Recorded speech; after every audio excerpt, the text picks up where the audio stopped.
Before the video begins, I'd like to state a few things. This video contains some very disturbing and violent stories coming from multiple emergency workers such as police officers, EMTs, and firefighters. Some of them only shared one story, while others shared multiple, which is why some might seem connected. Some of them are short stories, while others are longer. I ask that you please respect them in the comments, as these were very traumatic experiences for them. I hope that this video spreads awareness on how hard their jobs are and some of the things that they deal with. If you can't handle extremely gruesome stories, this may not be the video for you. That being said, let's begin. Number 1. Back when I was a young military police officer, I got a call to a car accident. When I arrived, I saw this black SUV smashed almost completely flat on the side of the road. It had been hit by a semi. One of the first things I noticed was a car seat and stuffed animals all over the road. My heart skipped a beat. I had just become a father myself, and that was all I could think about. Luckily, the driver of the SUV didn't have his kid in the truck when he decided to drunkenly run the red light. Both the semi driver and the drunk survived, but when the semi hit the truck, it somehow knocked off the hood of the SUV, and it skipped and rolled and found its way to a motorcyclist 3 cars down from the intersection and killed him instantly. His wife said he just got back from Iraq, and one of the first things he spent his money on was a motorcycle, and he was just out enjoying an evening ride, just happy to be back home. That's a horrible thing, finally getting home after months and months of hardships just to be killed by a drunk driver. I always considered myself one of the easygoing police officers that let people off the hook and just wrote warnings. But after that, God forbid I catch a drunk driver. Number 2. The worst one for me was an attempted suicide. Not because of the victim, who had very superficial cuts to her wrist, found naked, and was extraordinarily intoxicated. Her 9-year-old daughter, though, that was what hurt. She was sitting in her nightgown, huddled on the floor of the bathroom, her mom's blood all over the floor and her nightgown. The only thing she said was, "She made me watch. She said it was my fault. Will she be okay?" That one still hurts. Number 3. Got a call around 2 a.m. for an unknown medical, which is always a kind of uh-oh thing for us. As soon as we pulled up, all the cop had to say was, "Well, I don't even know." Walked up to a lady unconscious in front of her house that had her face cut similar to the Joker and her throat slit. She was in her pajamas, no bag, no ID, no belongings at all outside. Her door was locked and there was a dog barking inside. All the lights were off. No one knew what the hell happened, and no one seemed to know any information about this lady. No name, no age, nothing. She was alive when we got to the hospital. I hope she's alright today, but I often wonder who did that to her and why. Number 4. The next 5 or so stories are from the same person. I work the other side of the radio. Police, fire, and EMS dispatcher and 911 non-emergency call taker for 4 years now. Calls with kids are the worst. After a while, most calls start to run together in your head. Drunks, domestic disturbances, drivers with road rage issues. But the calls with kids, those tend to stick with you. There was this 12-year-old girl whose father shot and killed her mother, attempted to kill her, then shot and killed himself. The kiddo, covered in blood, ran to a neighbor's house for help, where they made her call 911 herself as they didn't want to get involved. Number 5. There was an unresponsive 18-month-old boy called in as a drowning that I couldn't get back. Turned out, Daddy had killed him, severe blunt force trauma to the head. To this day, I still remember telling that son of a bitch that he'd done a good job listening to my CPR directions while emergency responders were on the way. Number 6. There was a fatality car fire that initially came in as a brush fire in a field. 5 calls in, and passerby are now saying it's a car on fire. Next caller says there's a man on fire rolling around on the ground outside the car screaming for help. We were on scene with fire crews and medics in less than 5 minutes. Vehicle was fully involved in burning too hot to do anything but fight to control. The male was incoherent and flown via helicopter to a hospital. Once the fire was out, we found the remains of a toddler girl still strapped in her car seat. That one stayed with all of us for a while. Number 7. There was a beautiful 17-year-old girl whose mother left her home alone for the weekend after a verbal altercation. The mom knew the daughter had a history of depression and suicidal ideation and left her alone to think about what she'd done. The daughter hung herself in the garage with an extension cord. She used a metal garden arbor as her anchoring point. She was at least a day dead, and we had to pry her hands loose from the sides of the arbor where she tried to pull herself back up after she'd jumped. The table behind her was covered in scuff marks and footprints where she'd almost managed to swing her legs back up and under her again. It was profoundly sad. Number 8. There was a man trapped inside a burning vehicle, unable to get out. I wasn't the one to take that call. My coworker stayed on the line with him while the guy burned to death. Because there was nothing else to do other than to be there with him, my coworker was able to keep it together while he was on the phone. As soon as the call disconnected, he vomited at his console. You never forget the screams a man makes while burning to death. It doesn't even sound human. I love my job, I love my coworkers, and I love what I do. But if you don't learn early on how to leave work at work, how to not carry that shit home with you, you'll go crazy. You won't last. Most people who make it as a first responder end up with a terrifically bleak and warped sense of humor. There's a reason for that. Number 9. Christmas Eve, I respond with fire and EMS to a full arrest. It was called in as a witnessed collapse. She was in her 50s.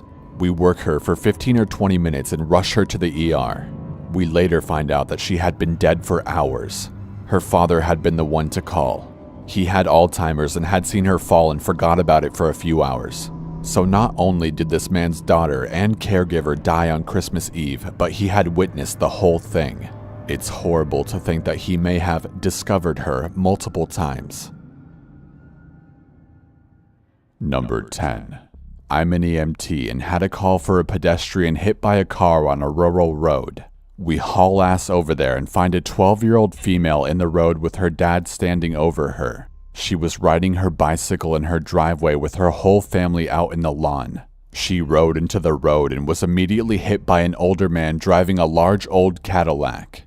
The car was driving at 55 or 60 miles per hour, and because of the bicycle, this girl hits the windshield, but her head hits the passenger side column.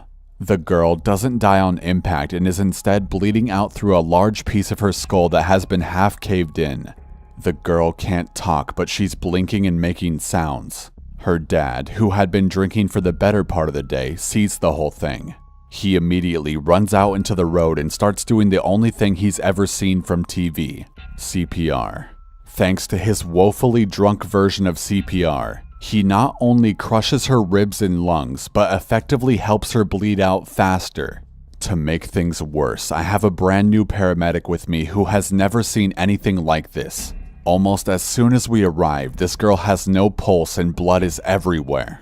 A volunteer firefighter showed up on scene and is trying to pull the dad off the girl. The dad and the firefighter get in a full-on fight. We get there, assess her, and try to control the bleeding, but she's gone. No pulse, massive trauma, no lung sounds, head caved in, laying in a pool of blood bigger than she is. Her whole body is just broken. Another EMS unit shows up and it takes me and the other crew to pull my partner away from the girl, who is gray.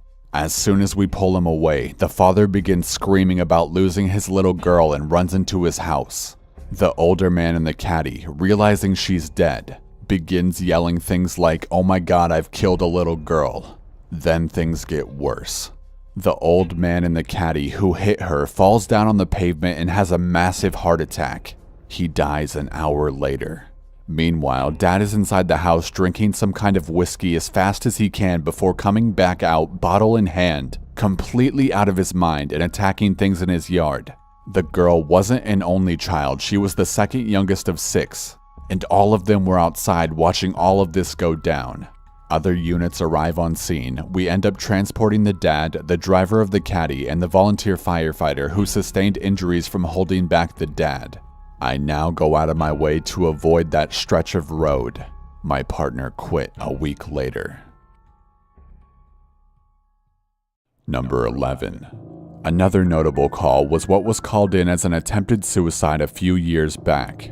A literal bloodbath. According to the husband, his wife locked herself in the bathroom with a knife and tried to kill herself. He said he was unable to open the door to help or stop her. We got there, door was unlocked, lady had her throat cut open and both wrists were severely cut. I don't believe for 1 second that this woman did this to herself. Not for a second. I don't believe anything ever came of it, and I have no clue what happened to the woman. Number 12. This one isn't really creepy or scary, but I think it's pretty cool and worth sharing anyway. We had a CPR job for a man in his 50s. We got a pulse back on the way to the hospital, but usually we don't hear anything about the patient after that. I attended a funeral for someone unrelated to this patient about a year ago, and I saw the guy that was dead on my ambulance just hanging out standing right next to me. It was definitely a what the fuck moment, but it was really cool to see him alive. Number 13. I've seen some pretty gruesome murders and accidents. Saw a woman stabbed over 50 times, a guy whose head was completely caved in by his steering wheel, and plenty of suicides via shotgun to the mouth. The one that stands out to me the most wasn't fatal, and it wasn't even that gruesome. Basically, some guy got high on PCP and thought everyone was a demon. An older woman in her early 60s was driving by and he decided to fight her, pulled her out of her car and pummeled her face. Knocked her teeth out, bruised her face, and gave her brain damage. She was conscious throughout the entire ordeal, and I was the first on scene. We had to fight the guy for a good 3 minutes until we got him into custody.